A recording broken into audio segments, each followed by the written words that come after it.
It was May of 2013, the week of Mother's Day. And I did what I had been doing for 29 years up to that point. I ordered a Mother's Day card, sent it out, timed it so that it would arrive on Saturday before Mother's Day. I did it this way, not because I lived in another state or because I lived out of the country, but because 29 years earlier, I had been wrongly convicted and sentenced to die in prison. On the morning of Mother's Day, I came downstairs with a host of other prisoners and found my place in line, waiting for my turn at the phone. When I called home, my sister answered the phone and said to me, "Mom's is in the hospital. They found cancer, and she's not expected to live through the night." She went on to say that she and my other siblings was on their way down to the hospital to say their goodbyes and recommended that I call the hospital to do the same thing, and told me that if I did, she would talk to me when I called. Now, prison is a place that's filled with many rules and regulations. Among them is that you can only have 10 people on your phone list. And if you wish to call anybody beyond that list, then that requires special permission from the higher-ups. With that, I went to my block officer, explained my situation, and asked him to notify the shift commander to facilitate the call, which he did. He then reported to me that the shift commander said to him that authorizing such a call was above his pay grade and he would have to notify the deputy at home, which he was reluctant to do because he didn't want to disturb him at his day off. And then he asked, did I have access to a three-way, which is against the rule. Now, a three-way is me calling somebody on my list and asking them to put me through to someone else. We can get in quite a bit of trouble for that. Because while some of the rules in prison are legitimate, there was a whole lot of rules that are nonsense. And so that angered me. But so as not to take it out on my block officer, I simply informed him that I was going for a walk and I headed for the yard. While I walked the yard, I contemplated what my options might be. The first is I could risk making a three-way call and having it shut down immediately and then be carted off to the whole solitary confinement, for those that may not know what that is. That didn't trouble me that much because I'd been to the hole before on more than one occasions. Like I said, some of the rules are silly. I mean, you could actually go to the hole for not standing when a guard comes by to make his count.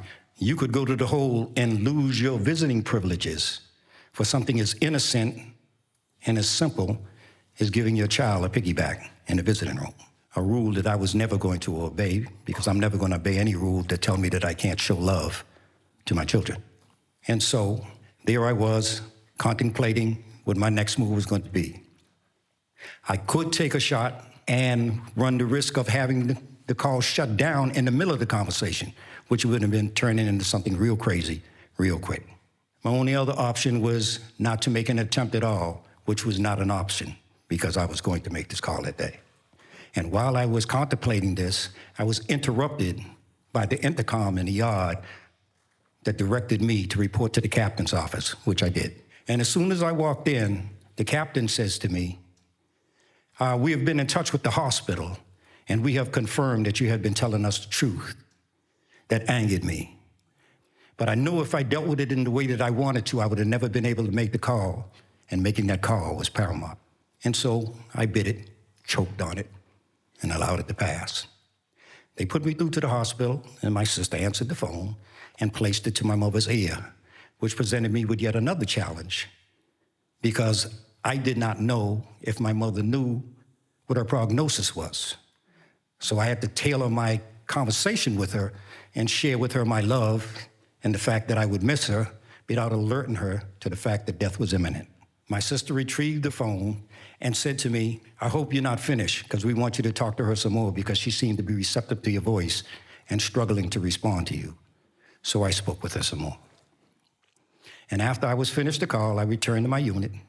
My block officer was waiting for me and asked if I wanted to see a grief counselor or clergy to help me facilitate my grief. I told him no. All I needed was some quiet time, and I returned to my cell and sat on my bunk reflecting about the call I just made which reminded me of another important call that I had to make years earlier. You see, my mom's was a working mother and was not able to sit through my entire trial. So when they convicted me and sentenced me to forever, on my way to the penitentiary, I was filled with the anxiety of how would I break this to her and what would it do to her hearing this news. I finally got up the courage to call, and when she answered the phone, I said, there's no simple way to put it. They gave me forever today. God bless her, she didn't blink. She said, son, are you still alive? And I said, yes, ma'am. And she said, well, then the fight ain't over. And that gave me the courage that I need to focus on the fight ahead of me, relieved of the burden that my sentence would destroy her. It would take me 38 years to finally win my freedom. My mother never lived through that evening, and that left a hole in my soul, a hole that is gradually being repaired to some extent with my freedom, my reconnection with my beautiful daughter, and the greeting of my beautiful grandson. Thank you.